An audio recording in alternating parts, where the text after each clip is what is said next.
Bonsoir à tous et à toutes, bienvenue sur Artop, les artistes sont sympas. Et oui, ce soir nous sommes sur Artop TV et j'ai le plaisir de recevoir Sobad. Bonsoir. Bonsoir. Tu vas bien? Ça va bien, merci. Freddy.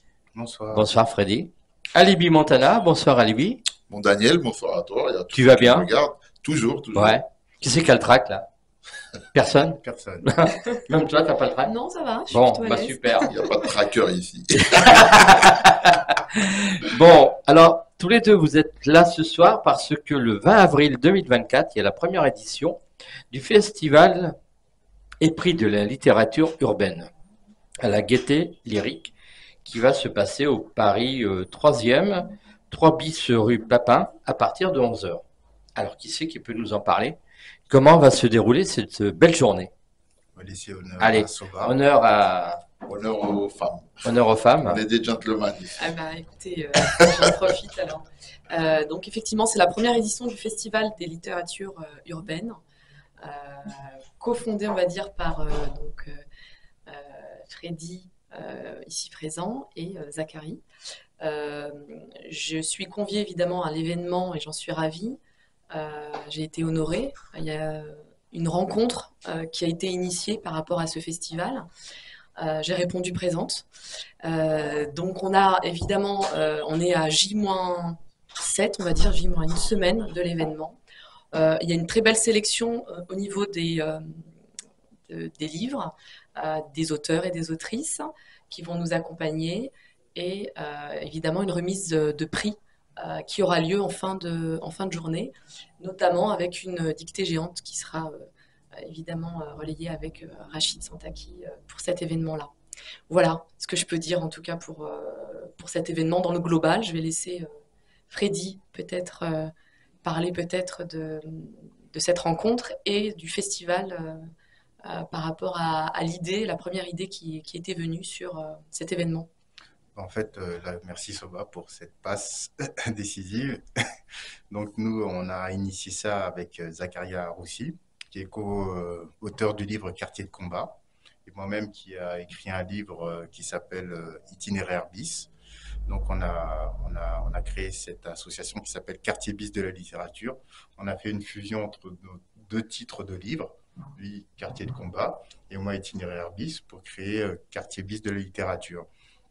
Et cette association est là pour promotion de créer des événements autour de la littérature et de promouvoir des auteurs un peu moins connus du commun Du grand public. Du grand public, Ouais. voilà. Et on va permettre, à travers le prix des littératures urbaines, d'offrir, comment s'appelle, une présence sur le plan littéraire des auteurs qui nous racontent la vie en ville. Parce que souvent, on pense que littérature urbaine, c'est associé à tout ce qui est l'art urbain, on voit le street art, ces choses-là, alors que pas du tout. La littérature urbaine, c'est quelque chose qu'il faut savoir qui existe depuis 200 ans en France, hein, et qui avait été défini par Christina Horvat, si j'ai de souvenirs, qui avait défini ce récit comme étant un événement de fiction qui se déroule dans une ville contemporaine.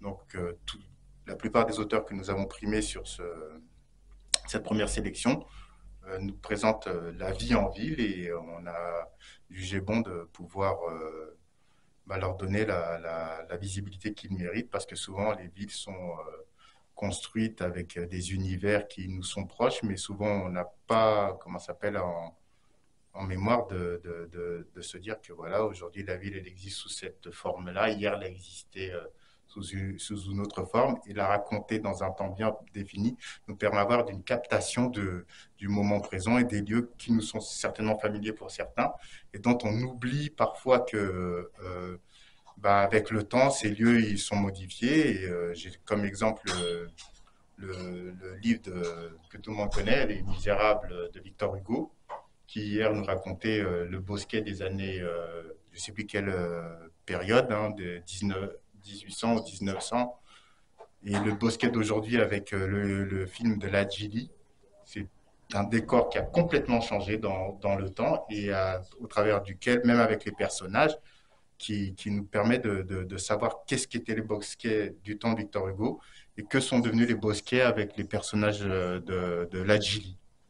Voilà, c'est cette évolution qui nous permet de comprendre comment la société a évolué et aujourd'hui permettre à des auteurs de s'inscrire dans l'histoire et le patrimoine de la ville, en fait, à travers leurs récits, bah, nous permet d'avoir une captation du temps. Et avec l'évolution, je pense que d'ici quelques années, d'autres villes seront amenées à exister et d'autres villes seront amenées à se redéfinir sur le plan architectural et avoir des histoires qui nous permettent de les connaître à un temps précis. C'est quelque chose qui pour ma part et Zacharias, nous semblait important de les inscrire dans le patrimoine livresque. Alors, quel est le programme de cette journée? Peut-être Alibi Montana va nous faire du rap sur scène, non? Non, alors Daniel, pour ce qui est du programme, je laisserai Freddy et Sodba en parler, mais moi, ce que je peux dire pour ma part, c'est que je suis très content que par le biais de ton émission, les artistes sont sympas, que Artop puisse relayer ce genre d'initiative. Parce que pour moi, c'est très important que la littérature urbaine puisse être mise en lumière, surtout en plus dans un lieu symbolique comme la Gaîté Lyrique. Donc, je trouvais ça vraiment très intéressant pour une agence et un média comme Artop de parler de ça. Donc, c'est ce que je disais à Freddy quand il m'a appelé, que pour nous, c'était vraiment tout à fait normal de les recevoir pour parler de tout ça. Et pour la petite histoire aussi, Daniel, ça n'a pas grand-chose à voir, mais il faut savoir que Freddy m'a permis de retrouver la personne qui s'était occupée de moi, on va dire, quand je commençais à m'intéresser à la musique, quand j'avais 14-15 ans. Et tout à fait par hasard, parce que Ah ouais. tout à fait par hasard, de manière fortuite, quand Freddy s'est adressé à moi pour cet événement à la Gaîté Lyrique, il se trouvait qu'il était en contact avec lui et qu'il est venu même avec lui, qu'il a fait en sorte qu'on se revoie. On ne s'était pas vu depuis au moins 35 ans. Ah ouais, Donc, bien. c'est pour ça que tu vois que normalement mes obligations faisaient que j'étais pas là à cette heure-ci, mais j'ai tenu à rester. Je te remercie. Merci beaucoup à lui. Déjà parce que Daniel, tu as une émission de qualité, Merci. je te l'ai déjà dit. Et en plus, vu les faits que je viens d'énumérer, c'était vraiment voilà, important pour moi d'être là et aussi de soutenir cette action. Évidemment, ça fait partie de la culture. Exactement. Et donc, la littérature, c'est comme la musique, c'est de la culture. Il faut en parler, évidemment. Donc, Pour combien... le programme CE, Hein? pour le programme CE qui vous expliquer. Combien d'éditeurs vont être sur place? Bon, alors en fait, on a contacté, on a sélectionné 18 ouvrages, 16 ouvrages de mémoire. Et j'ai oublié de préciser que Sowa, c'est la présidente du jury, ce qu'elle n'a pas mentionné, mais c'est le cas. Donc, on a sélectionné 16 ouvrages. Et dans ces 16 ouvrages, bon, bah, il y a des maisons d'édition qui jouent le jeu. Et je pourrais vous en citer quelques-uns. Alors, on peut peut-être avoir des noms d'auteurs qu'on a Ouais. sélectionnés. Je laisse Soba le soin de... Alors, il y a Pauline Guéna donc, pour Rennes chez De Noël. Rachid Santaki pour le titre Anissa chez Point. Alice Babin pour Prière au lieu sur la maison Lattès, JC Lattès. Oxmo Poussino pour Les Réveilleurs du Soleil pour la maison Lattès également. Rosa Mziane pour À la force du cœur, les éditions du Rocher. Kalilou Diakité, Ghetto Island pour Hello.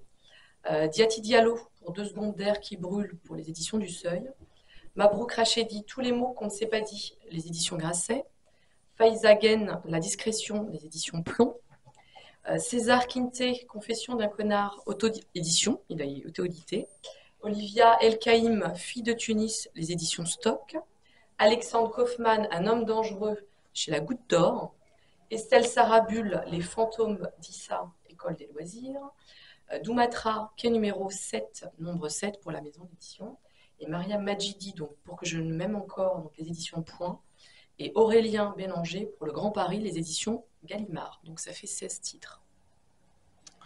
Donc c'est la première édition. C'est toi qui as monté cette première édition? En fait, je suis à l'initiative de ce projet de prix. Et Zachariel était à l'initiative du festival. Donc, comme je disais, on a fusionné nos deux idées pour créer le premier prix et festival des littératures urbaines. Et on a eu la chance de rencontrer sur notre quête du Graal une équipe formidable, dont Soba, je pourrais citer aussi,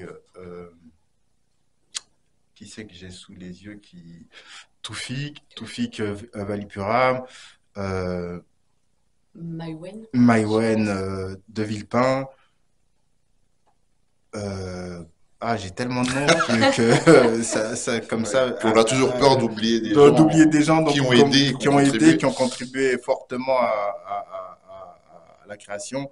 Il y a aussi Souad Boutegrabet, Julie Bouquin. Là, je retourne dans l'école pour faire mes récitations comme quand on était gamin. Et j'ai peur d'en oublier, mais sachez que voilà, toutes ces personnes-là ils nous ont permis de réaliser ce premier événement. En fait, il s'agit de rencontres, en fait, tout bonnement, en fait, de quartier, et puis de coïncidences aussi, parce qu'évidemment, moi je travaille dans une maison d'édition aussi, donc évidemment j'ai été très touchée par cette initiative et notamment cette littérature, pour moi, qui évidemment est plutôt un genre nouveau, on va dire. Donc c'est pourquoi d'ailleurs j'ai accepté l'invitation et je vous en remercie. Je préside donc le jury et j'en suis ravie parce que évidemment on a des belles rencontres et sûrement de belles choses à construire en amont et en aval de ce festival. Et est-ce que vous aviez, excuse-moi Daniel, une petite question pour eux, est-ce que vous avez une méthode par rapport à l'organisation, c'est-à-dire des rôles définis, et il y a telle personne qui doit lire tel ouvrage, vous êtes organisé d'une certaine manière? On a réuni un jury bénévole de lecteurs de tous bords. On a chacun notre réseau et on a soumis ces ouvrages de façon sélective à des personnes qui étaient volontaires pour les lire, journalistes, enseignants, tous les profils qui sont un peu littéraires, qui aiment beaucoup lire et ils nous ont fait des fiches, des comptes rendus de lecture et des appréciations qui nous ont permis de sélectionner parmi ces 16 titres, deux auteurs qui seront lauréats ce jour-là. Et comme le veut notre tradition qui est un peu singulière, on a décidé de faire une parité homme-femme, c'est-à-dire de primer un homme et de primer une femme, ce qui n'est pas classique dans les remises de prix littéraires, mais nous, on a voulu se distinguer parce que on innove. Donc, on a essayé de créer quelque chose de nouveau pour montrer qu'aujourd'hui, l'égalité homme-femme, on veut la faire exister. Et c'est l'un des combats qu'on souhaite mener. Quand je dis combat, c'est somme toute relatif. C'est quelque chose, une marque de fabrique qu'on essaiera d'inscrire à chaque prix littéraire à venir. Et on peut écrire, en étant femme, effectivement, la littérature urbaine aussi. Urbaine, tout à fait, oui. Bon, première édition, donc le 20 avril 2024, à partir de 11h. Ça se passe au 3 bis rue Papin, et c'est à Paris, 3e arrondissement. Vous avez déjà pensé à faire une deuxième édition l'année prochaine? On va déjà sortir de la tête de l'eau avec cette première édition et on commence déjà à réfléchir justement sur le deuxième jet parce qu'il faut savoir qu'au cours de ce festival, il y aura des rencontres débats de qualité et on a convié à l'occasion pour les rencontres débats la journaliste présentatrice Nora Hamadi et Toufik Valiparam qui seront chargés d'être les modérateurs. Et pour cette première édition, on aura Aouisha Traoré, Mabrouk Rachedi, Diati Diallo, qui est aussi parmi les nominés, mais qui sera présente sur d'une des conférences débats, Marwan Mohamed, Khalilou Diazkité, qu'on a cité précédemment, qui sera lui aussi présent lors d'un des débats, et Abdoulaye Sissoko, qui est le co-auteur du livre de Zakaria Saroussi, Quartier de combat. On aura aussi Marin Fouquet et Rosa Méziane, qui était censée venir sur la première édition, mais qui s'est désistée pour des raisons qui lui sont personnelles. Et donc, on va faire avec On a une belle programmation quand même. Sur la Oui. belle programmation. Oui, Oui, Une oui, belle oui, on a programmation une avec belle- des Il y sujets a vraiment de, une très très belle voilà, programmation. avec Ouais. des sujets de fond qui vont intéresser, puisque évidemment sortir des caricatures, par exemple, et s'imposer dans le roman social français, quelle place pour les banlieues dans les littératures urbaines. Donc ce sera dans l'auditorium à partir de 11h45 jusqu'à 13h. Voilà, avec une table ronde qui sera animée par Taoufik Vali-Puram, qui est cofondateur donc, du Voilà. festival.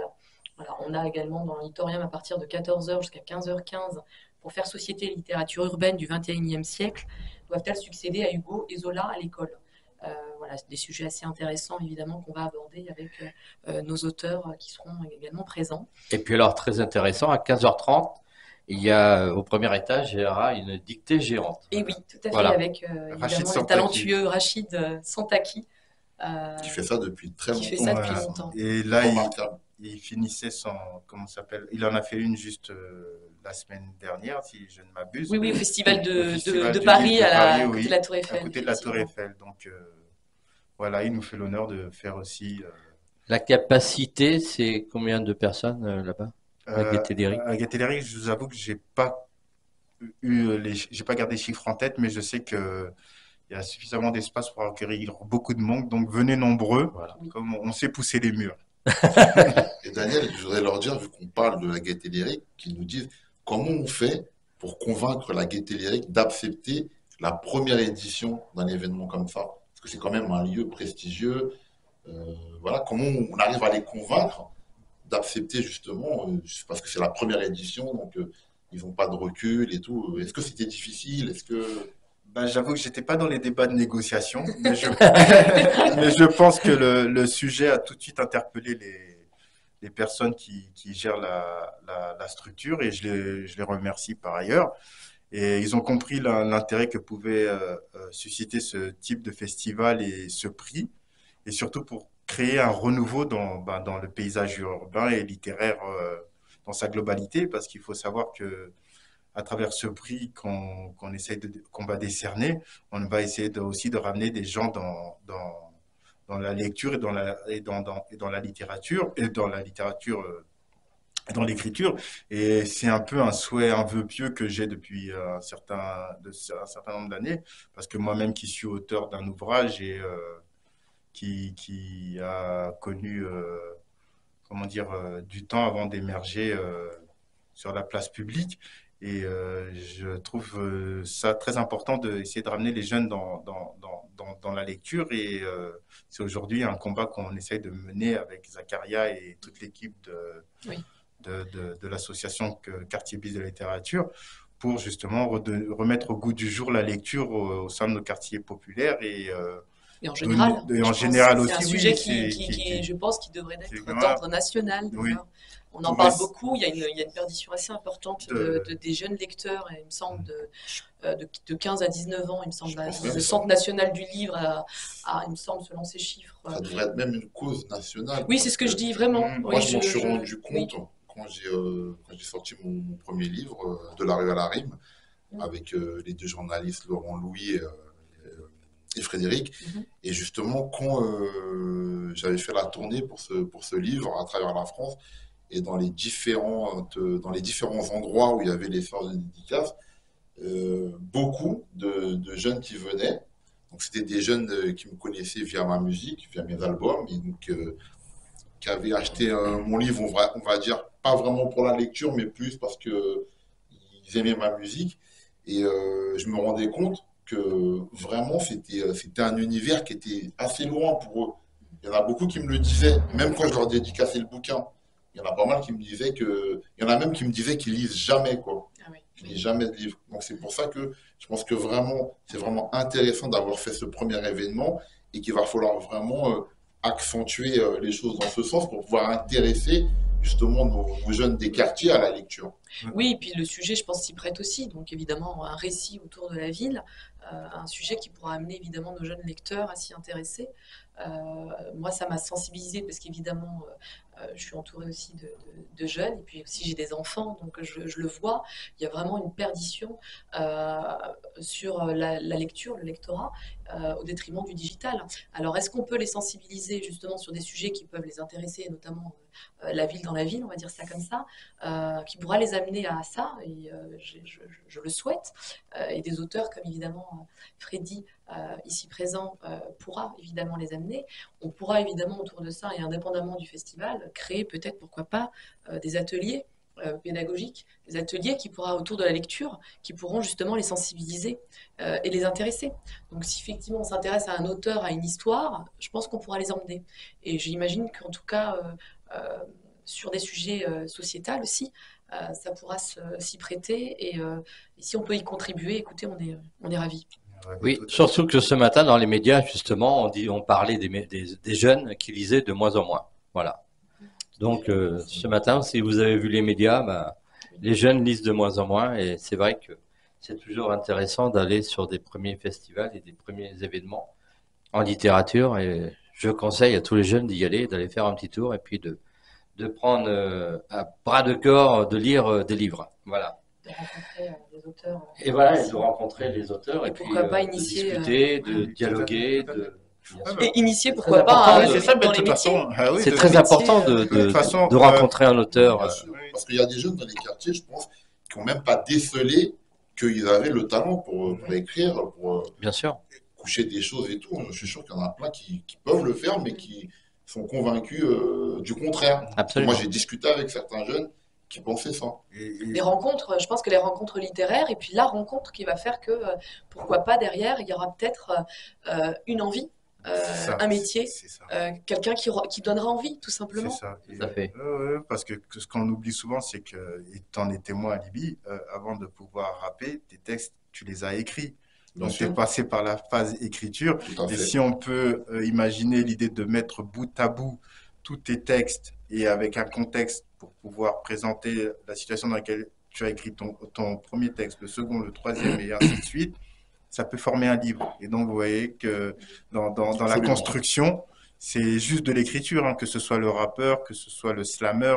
Voilà, on passe par le biais de l'écriture pour exprimer ce qu'on a à dire, et puis après, on peut le présenter sous forme lyricale pour faire un clin d'œil à la gaieté lyrique en chantant. Et on peut éventuellement aussi, aujourd'hui, on a des livres audio. Ah oui, Vous voyez, on a des livres audio, donc ça veut dire que tout est écriture et il faut trouver comment ça s'appelle, le levier pour inciter ces jeunes et moins jeunes qui ont des histoires à nous raconter, qu'il faut les inscrire dans le patrimoine livresque de la France parce que on est riche de ça, c'est notre identité. La France, elle est bien connue pour être le pays de Voltaire, hein, comme on dit. Ouais, Et, je pense qu'on a un pays d'auteurs. Hein. d'auteur, Ah oui, oui. oui. Je sais que moi, à la période où je, je cherchais une maison d'édition pour mon roman, j'ai fait toutes les maisons d'édition de la région parisienne et je peux vous dire que je voyais des piles et des piles de livres qui s'entassaient, de gens qui venaient déposer leurs ouvrages parce que il y a une culture du livre en France et ça s'est encore plus ressenti à la période du Covid où les maisons d'édition ont reçu énormément je passe sous ton contrôle, Soba, qu'ils ont reçu énormément d'ouvrages de gens qui, enfermés chez eux, ils ont trouvé le temps de lire, de lire certainement, mais surtout d'écrire. Et ils ont certainement écrit ce qui était leur environnement. Et voilà, ça s'est passé en ville. Pour la plupart, je parle. Parce que ceux qui étaient en campagne, ils avaient le champ pour pouvoir Il y a toujours des choses à sortir. écrire, il y a toujours des choses à compter, évidemment. C'est juste évidemment après l'envie et puis la passation aussi à un moment donné. Donc on a peut-être ce devoir aussi de transmission à un moment donné, qu'on soit parent, qu'on soit professionnel du livre ou autre. On aura toujours des choses à transmettre et si effectivement ça peut passer au travers de ce festival, comme je disais tout à l'heure, on sera ravis évidemment de les rencontrer et on invite fortement évidemment ces jeunes à venir à cet événement et pourquoi pas les parents, si les parents nous écoutent, à évidemment ramener aussi leurs enfants pour faire des belles rencontres parce que la programmation est vraiment très belle. Et j'irais même plus loin si la ministre de la Culture pouvait avoir écho de cette première émission de radio qui parle de ce sujet, qu'elle vienne avec sa délégation pour voir à quel point la littérature nous est chère et que Voilà. sa présence nous honorera. Eh ben, écoute, Voilà, si Rachida Dati regarde cette émission, elle est la bienvenue. Ça sera samedi, non, ça sera le 20 avril, Oui. à partir de 11 heures. C'est au 3 bis rue Papin, à Paris, dans le 3e arrondissement. Merci beaucoup d'être passé nous voir sur Artop, Freddy et Sobat. Merci pour C'est l'invitation. nous qui te beaucoup. remercions. Et alors nous, on Et va Alain. enchaîner Merci beaucoup. avec une star internationale. Elle nous vient du Cameroun. Elle est très très rarement en France. C'est une exclusivité sur Artop. Et donc, je vais avoir le plaisir et l'honneur de recevoir, après cette interview, Caresse Pitso, qui nous vient du Cameroun et qui sera à partir du 26 avril à l'Alhambra. Voilà, elle va nous en parler tout à l'heure. Elle va nous faire en live, en direct. Super. Je vous remercie beaucoup C'est d'être nous passé qui te nous voir. remercions, Alain. C'était un Ça a été un plaisir de vous recevoir. Freddy et Sodba. Et, Bravo pour ce que vous faites pour et bravo. la culture. Voilà. Et je donc, crois que- à l'année prochaine pour la 2e édition. Merci. D'accord? Merci beaucoup. Volontiers. Merci. Merci beaucoup.